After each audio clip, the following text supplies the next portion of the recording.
Okay, if everyone could please take their seats, we're going to get started.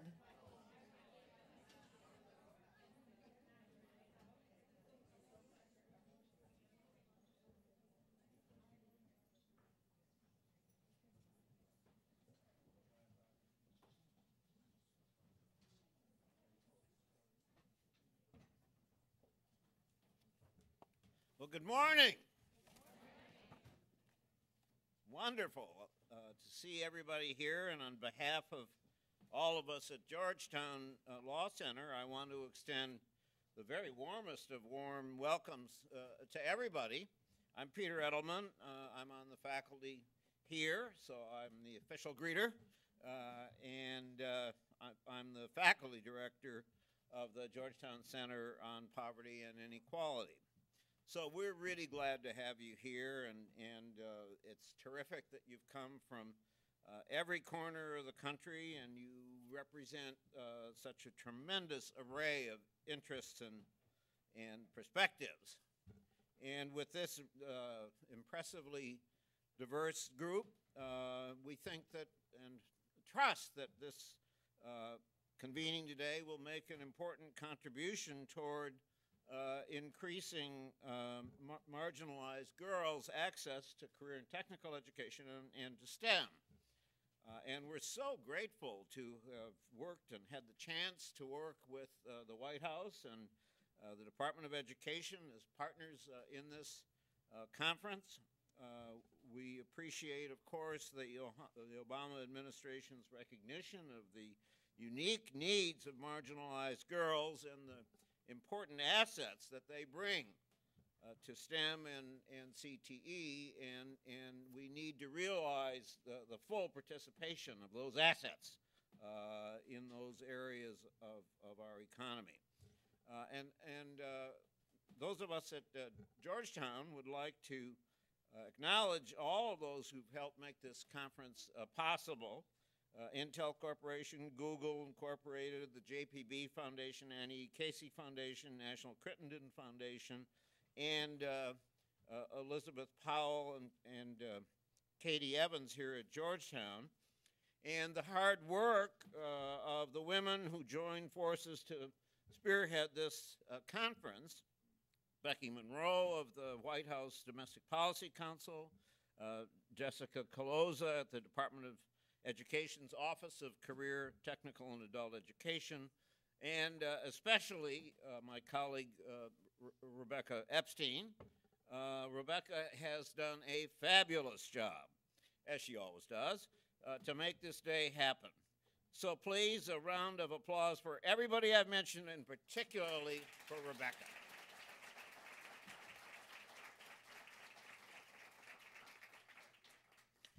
Well, all over America, there's really a growing recognition among leaders in government, research, and business that the strength of our economy in this century depends on our ability to educate youth in STEM and do better in workforce development. And yet, we're here because too often low-income girls and girls of color are left out of the conversation, and more important, left out of the opportunities that STEM and CTE can bring to them, to their communities, to our country. And so everybody here is committed to change that. That's why we're so excited about this conference and about our partnership in this discussion with the administration. So now, we're especially honored to have Valerie Jarrett here to give opening remarks and set the stage for our conference today. I could say so much more about Valerie than I have time to do. Or I could say this is a woman who needs no introduction. So I'm going to try for a happy medium. The pages are stuck together. I know what to say anyway. Valerie Jarrett, as we all know, has been one of the most trusted advisors to President Obama long before he was President Obama. And among her many responsibilities now, she oversees the Offices of Public Engagement and Intergovernmental Affairs, and most relevant to today's event, chairs the White House Council on Women and Girls, which is the co-host of this conference. And of course, that's the very short version of a very long list, the part that would have kept us here all day. Regarding the Council on Women and Girls in particular, it recently released a report on women and girls of color, which received very well-deserved attention, and I know that everyone here was especially pleased to see the Council's leadership in this area, and particularly with that report. Valerie, we are very, very grateful for your presence today. We look forward to hearing your remarks.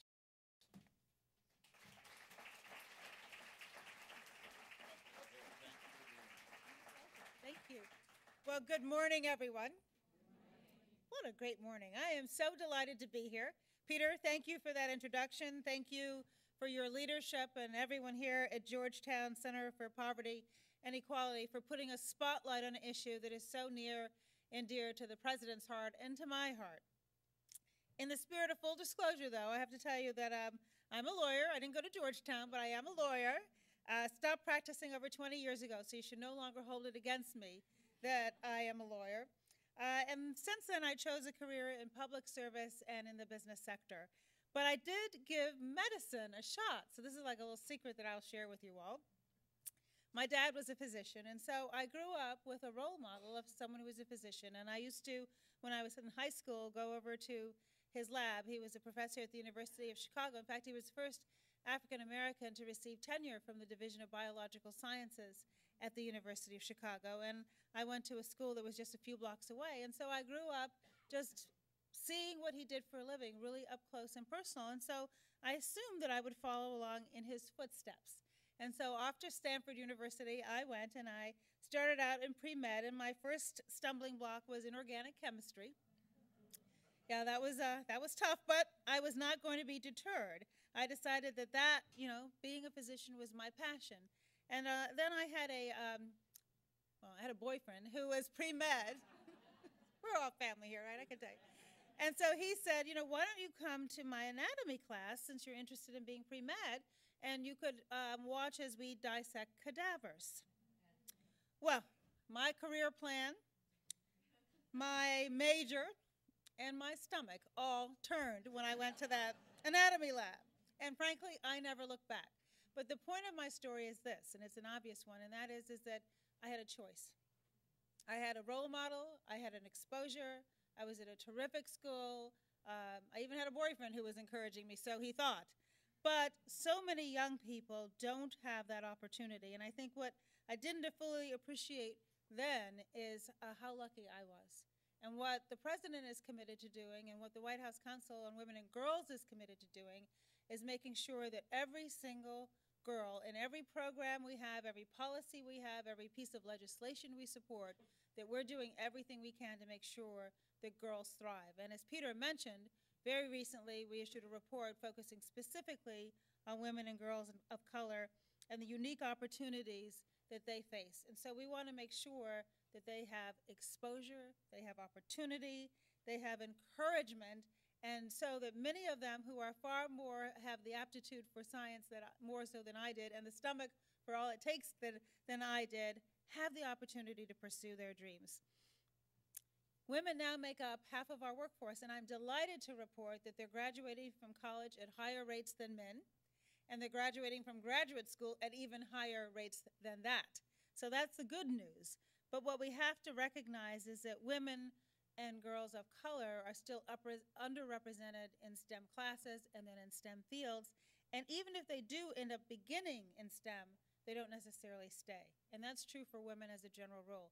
In fact, in the area of computer science, women stay on average 3 years. And more recently, the dean of Stanford came out to visit, and we were talking about a range of issues, including how could we encourage more girls to go into STEM fields, and how can we encourage more women to stay. And he said it's not a good return on my investment if I educate somebody in a 2-year program and they only spend 3 years in the field.